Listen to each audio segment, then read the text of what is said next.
السلام عليكم ورحمة الله وبركاته. ازيكم حبايبي؟ عاملين ايه؟ يا رب تكونوا بخير، وحشتوني. اللهم صل وسلم وبارك على سيدنا محمد وعلى اله واصحابه اجمعين. لما كوني بقى محتارة على غدا نعمل ايه؟ واحد محتار على غدا بصراحة. فتعالي نشوف مع بعض كده، نحضر حاجات من اللي في البيت، نعمل احلى غدا ان شاء الله. من غير لا لحمة ولا فراخ ولا سمك، من غير اي حاجة ان شاء الله نحضر احلى غدا. على قد الايد، وحاجات كلها من البيت يعني ان شاء الله يعني. متنسوش بقى اشتركوا في القناة وفعلوا زر الجرس يوصلكوا كل جديد، وحطوا لايك. وتعالوا بقى نخش نشوف هنعمل ايه. انا بصوا محتاره على الغدا، قاعده بقى اكتر من ساعتين بفكر اعمل غدا ايه اعمل غدا ايه. فهعمل بقى حاجات، هجيب في حاجات من اللي في التلاجة ونقضي نعمل غدا ان شاء الله النهارده، بس هنعمله غدا حلو برضو. معايا بطاطس، معايا بقى دي حاجات للسلطه، ومعايا بتنجان، نعمل سلطه بتنجان تحفه. اهي نعمل سلطة بتنجان كده بالخل والثوم عسل، ونقطع بقى فلفل وطماطم وخيار وجزر ونقطعها طبق سلطة حلو كده برضو. تعالوا بقى مع بعض الاول نقشر البتنجانية ديت ونرش عليها ملح عشان نعمل سلطة بتنجان حلوة كده. ماشي،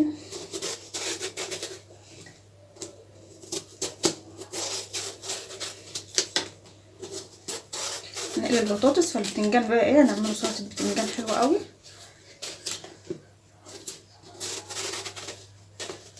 عايز تقشريها ماشي، عايزة تعملها جنب وجنب ماشي، اللي يعجبك اعملي، قشريها يعني زي ما انت عايزة. البتنجان نقطعها مكعبات.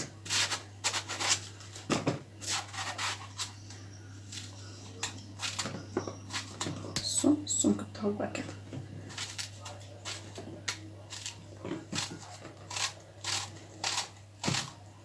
عشان تاخدها باللقمة، تغمسها بلقمة العيش كده على بقك على طول. هي مش يعني هنعمل بتنجان وبطاطس، لا هنعمل برضو طبق ملوخية برضو حلو، ملوخية ناشفة. وهنعمل طبق السلطة وسلطة بتنجان، ونطلع مخلل اللفت حلوة اوي الحمد لله. هنعمل ايه؟ لا عارفين نشتري لحمة ولا فراخ ولا، زي ما انتوا شايفين الاسعار مولعة نار. يلا ربنا يرحمنا ويتوب علينا، ربنا يرحمنا برحمته. فهنعمل احلى غدا من غير لا لحمه ولا فراخ. ما كانش لحمه وفراخ ما احناش واكلين، لا هناكل برضه، وهنعمل احلى اكل. والاكل ده بصراحه بيبقى حرش كده وطعمه جميل. اسبوع التوفير يا جماعه، هنعمل ان شاء الله كل حاجه في الاسبوع ده، اسبوع توفير.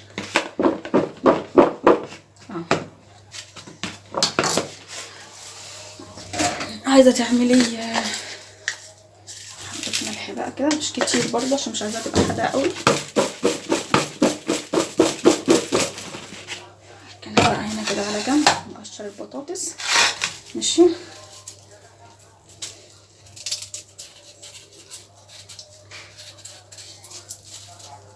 البطاطس ديت حلوه.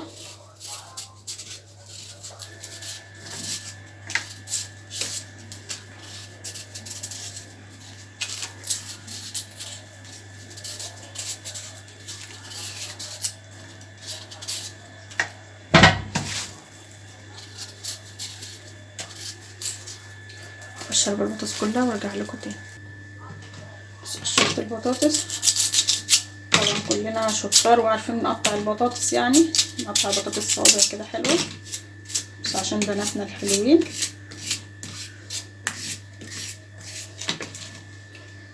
السم كده حسب يعني حسب راحتك انتي، عايزه تعمليها رفيعه عايزه تعمليها تخينه، اللي انت عايزاه.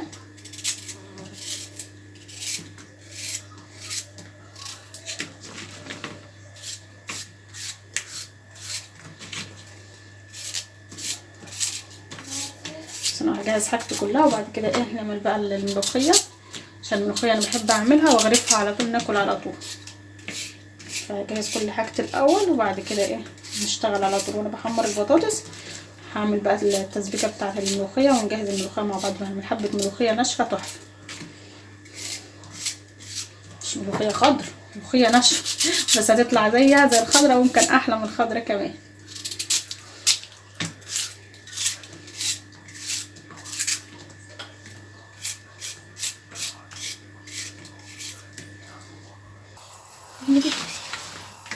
شوف البطاطس انا غسلتها،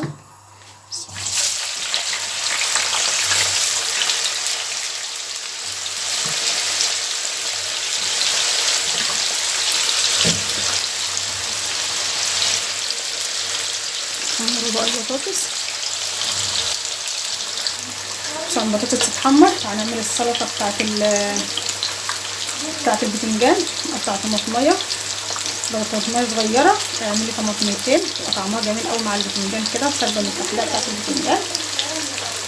اقطع حبتين طماطم كده، انا معايا طماطم صغيره فهعمل 2، وهقطع عليهم قرن فلفل و3 4 عيدان بقدونس كده.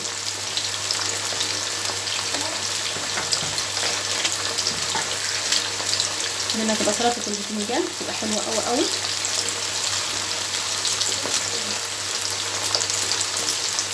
بس هنحط الثوم والخل والليمون وهنظبطها يعني ان شاء الله عشان يبقى طعمها حلو.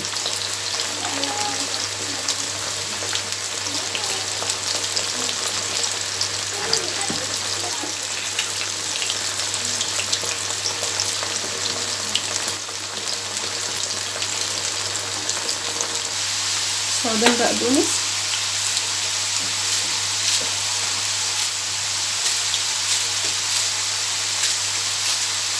نعمل طبق سلطة البتنجان ده اللي بتشتريه بقى من محل الفول والطعمية ده كده، بيبقى ريحته كده وطعمه تحفة. ده احنا هنعمله احلى وانضف طبعا.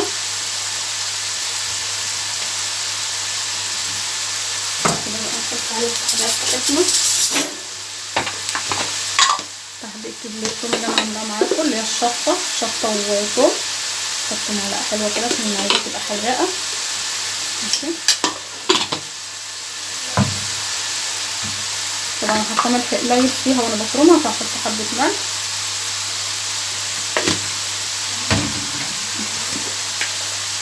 حبة فلفل اسمر، حبة كمون،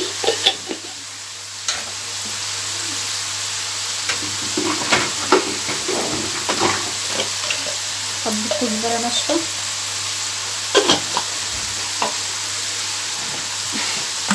معلقتين حلوين خل كده،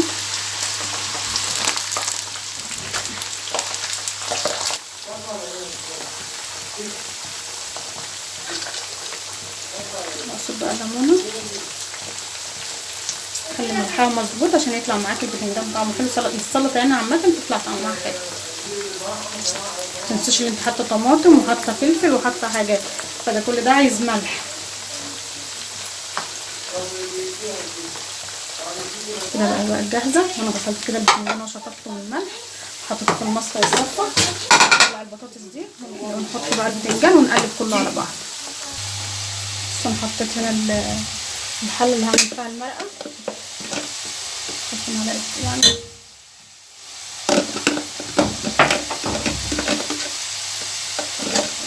معلقتين سمنه بلدي كده حلوين، او معلقه يعني، حط معلقه وحبه زيت، حبه زيت برضو بس مش كتير.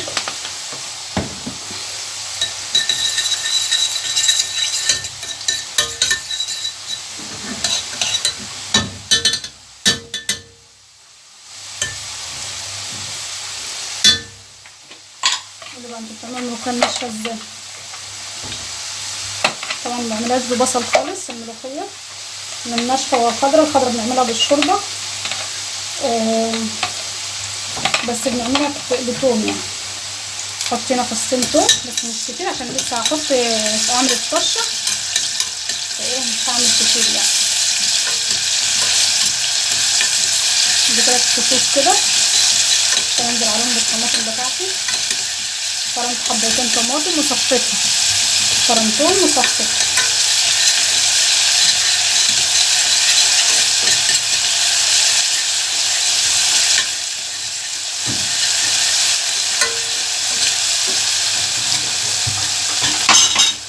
مش عايزاهم ياخدوا المميزات بس ريحتهم تطلع كده، احط بقى عليهم الطماطم.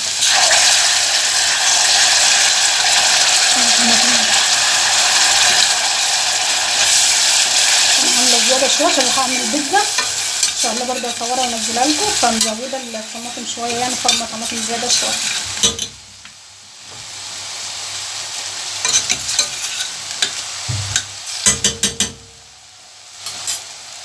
يعني بقى نبهر التسبيكه بتاعتنا الحلوه دي، حبه فلفل اسمر،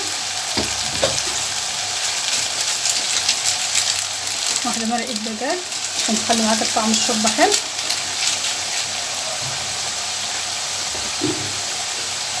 حبه بابريكا،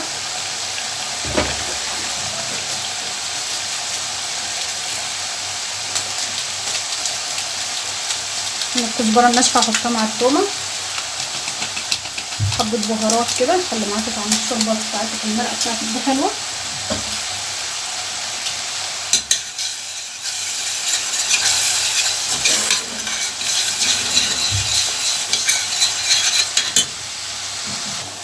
انا نزلت بالبتنجان، حطيت البتنجان يتقلى اهو، وهنا التسبيكه بتاعتي غلت كده وريحتها بقت حلوه. احط بقى عليها كوبايتين ميه حسب بقى كميه الشوربه اللي انت عايزاها. عايزه تعملي طبقين 3 حسب اللي انت عايزاه. انا هحط كوبايتين ونص لان انا هسيبها تغلي شويه وبعد كده هنزل بالملوخيه.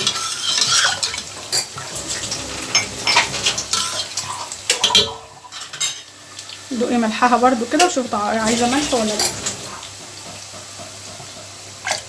بس كده كل حاجه كده مظبوطه. احط بقى عليها واسيبها لما تغلي.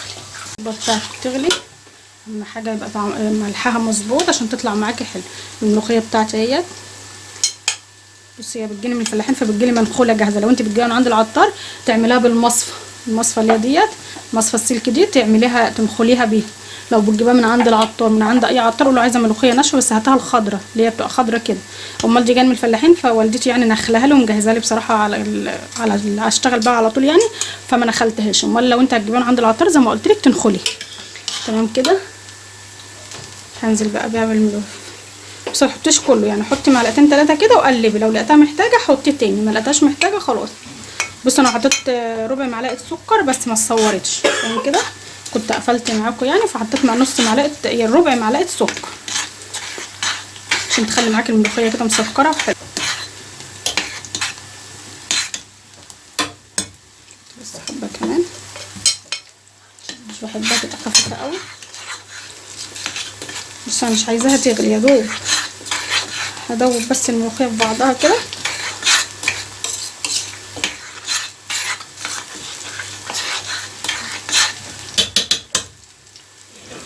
هنزلها بقى، هنزل بالحاجه بتاعتي. احط معلقه سمنه،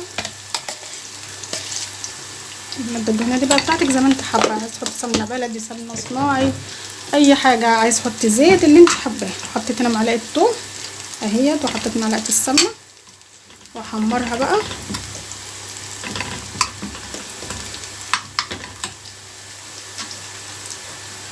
البتنجان ده اخر حبه في الطاسه هما. خلاص اكلنا بقى جاهز. حمرنا وقطعنا بقى الخيار والطماطم والجزر، قطعنا برده طبق سلطه حلو كده. ونطلع مخلل اللفت. لو عندك جبنه قديمه عايز تعملي طبق جبنه قديمه على طماطم كده جنبه برده، بس الحاجات دي كلها كده هي تحرشه فمش لازم جبنه قديمه على طماطم بقى. لان البتنجان سلطه بتنجان، وعندك ملوخيه وعندي برده طبق فل من الفطار برده في التلاجة هطلعه برده. كل بقى الموجود عندك في التلاجة طلعيه.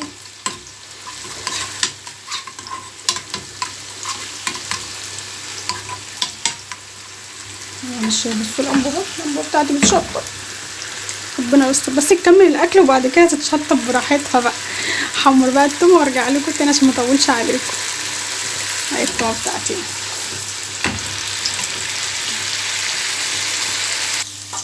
التومه خلاص احمرت اهي. تحط حبه كزبره ناشفه،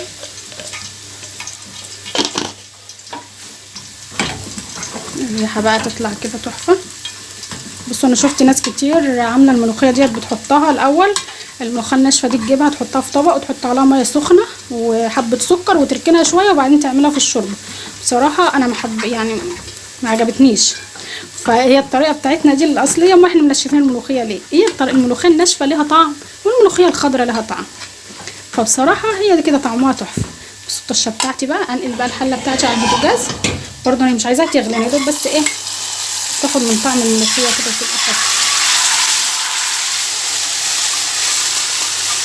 اشرقي يا منى اشرقي.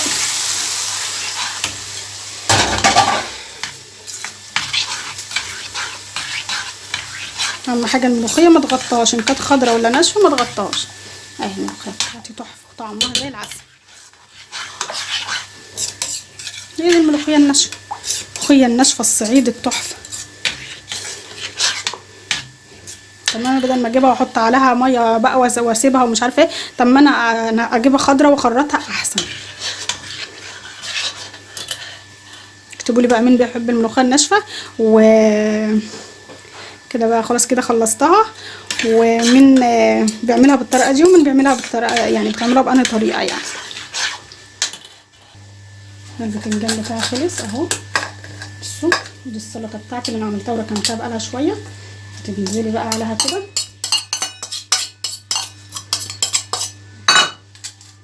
احنا في الشغل بنجيب علبه بتاعه سلطه البتنجان دي بتعدي 10 جنيه وعلبه صغيره خالص. بصوا بقى بسم الله ما شاء الله بتنجانيه واحده. بصوا عملت لك طبق قد ايه، مش قادره اقول لك ريحته عامله ازاي زي العسل والله. بصوا كمان قطعت قرن واحد فلفل وخرطته كده حتت صغيره وحمرته مع البتنجان. بصوا ايه رايكم؟ ادي سلطه البتنجان زي العسل. تعالوا بقى نبدا في اكلنا وغرفنا الاكل بتاعنا. ايه رايكم؟ عملنا عشاء ولا ما عملناش ولا غدا؟ يعني هو ده بيبقى بالنسبه لنا احنا هناكل الساعه 5:30 لما جوزي بيجي من الشغل وعيالي بيجوا من الدروس، فبناكله على 5:30. ده يعني اعتبره غدا وعشاء. العشاء ممكن ايه حد عايز يعمل سندوتش جبنه، ياكل شاي وقرص اي حاجه يعني. عامه هو ده غدا بالنسبه لنا. ايه رايكم؟ ده كان طبق فول فايض من الصبح سخنته. وهنا بصوا المخلل، بصوا المخلل وجماله. اولع عليكم النور كمان شويه. بسم الله الرحمن الرحيم. بصوا الجمال. حمرنا بطاطس. بصوا الملوخيه بتاعتنا التحفه اهيت. دي الملوخيه الصعيدي تحفه. ودي سلطه البتنجان بتاعنا اهيت. بصوا السلطه عامله ازاي زي العسل. وعملنا احلى غدا، ولا جبنا لحمه ولا فراخ. هنعمل ايه؟ عملنا غدا زي العسل. جربوا يعني بصي ما تقفيش وتقولي مش عامله او انا ما فيش عندي حاجه مش هعمل، لا ده احبسي في التلاجة كده هتلاقي كل حاجه. وان شاء الله طالما بتسمي بسم الله وبتدوري كده هتلاقي كل حاجه خير. ما عندناش ملوخيه خضراء هنعمل ملوخيه ناشفه. ما عندكيش زمان حد يعني جايبها لي من الفلاحين، فانت ممكن تشتري من عند العطار ب5 جنيه. ممكن تعملي الطبق 3 اطباق اللي انا عاملاهم دول ب5 جنيه من عند العطار. هاتيهم بس انخليهم واعمليهم هيبقوا معاكي. وطبق بطاطس وطبق بتنجان ومعاكي واحلى غدا.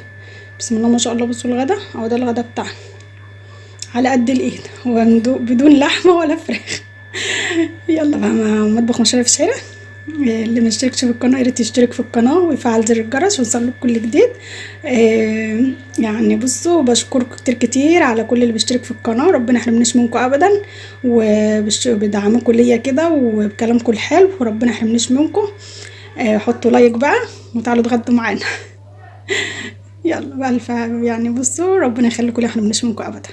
السلام عليكم ورحمه الله وبركاته.